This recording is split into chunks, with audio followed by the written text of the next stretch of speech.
Le paradis, le chant 30e.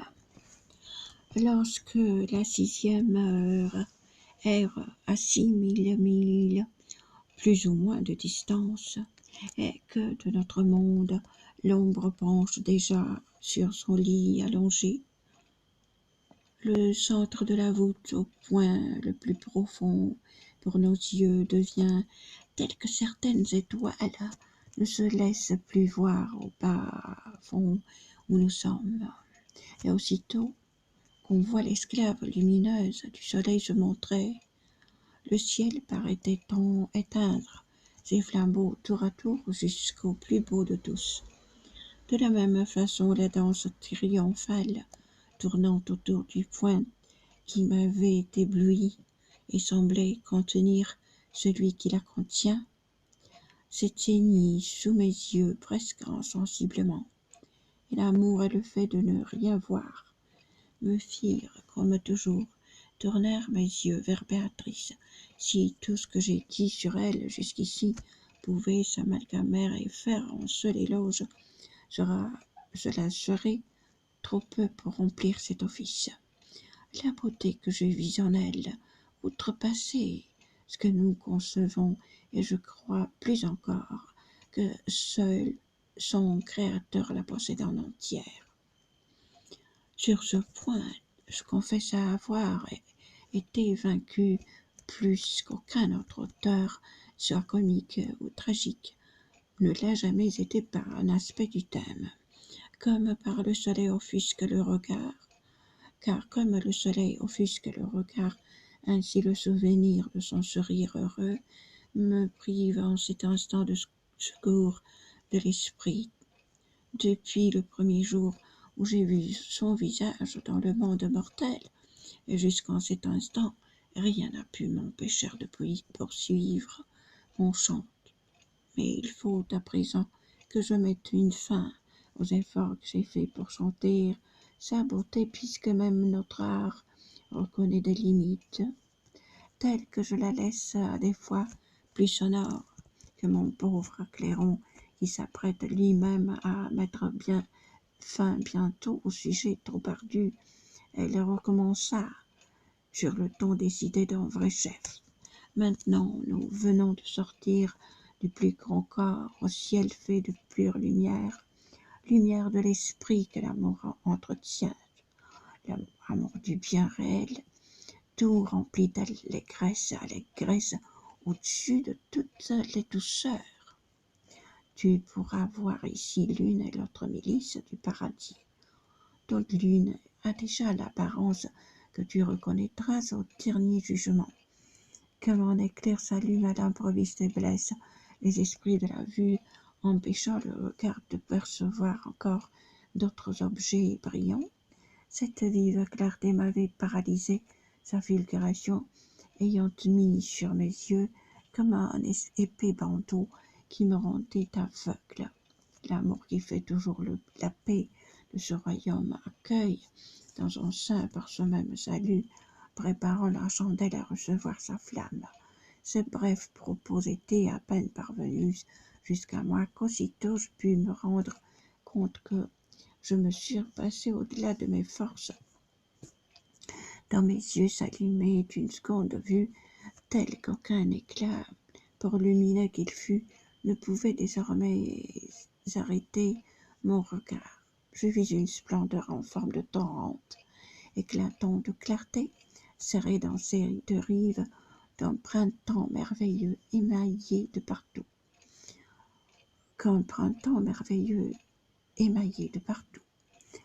Les deux rives des flots, je vis jaillir de vives étincelles qui de tous les côtés se posaient sur les fleurs et semblaient des rubis enchâssés dans de l'or. Ensuite, paraissant de parfums enivrés, elles allaient plongèrent dans le gouffre admirable, et dès que l'une entrait, une autre en jaillissait.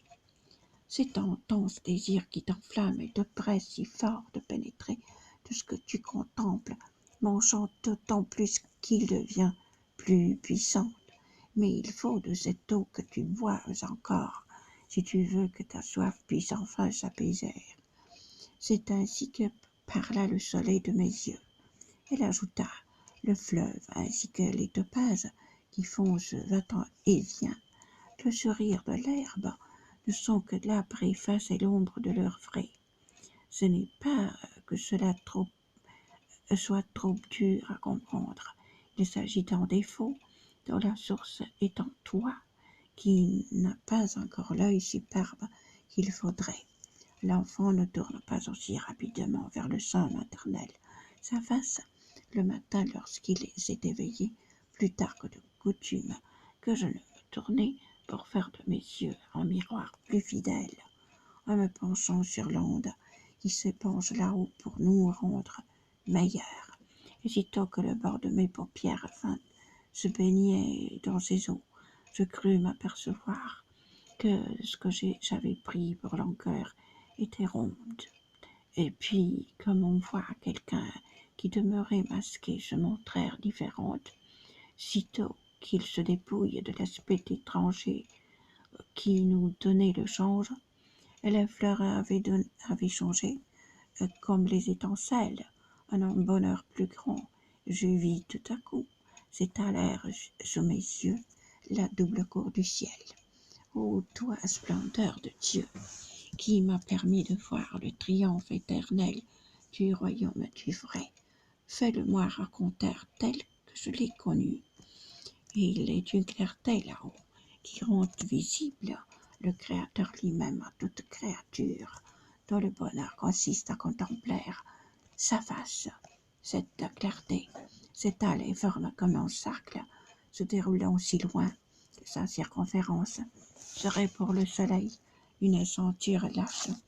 Tout ce qu'on peut en voir est formé de rayons qui baignaient le sommet du mobile premier et lui donnent ainsi la vie et la puissance.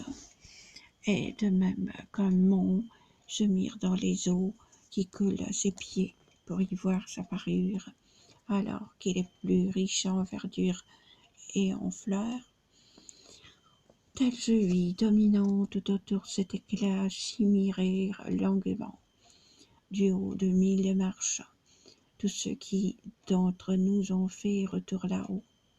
Et puisque le gratin le plus bas circonscrit en si vaste foyer, quelle ne doit pas être l'ampleur de cette rose au bord de ses pétales. Mes yeux ne perdaient rien de toute cette ampleur, ni de sa profondeur, mais embrassaient très bien de ses félicités l'étendue et le monde.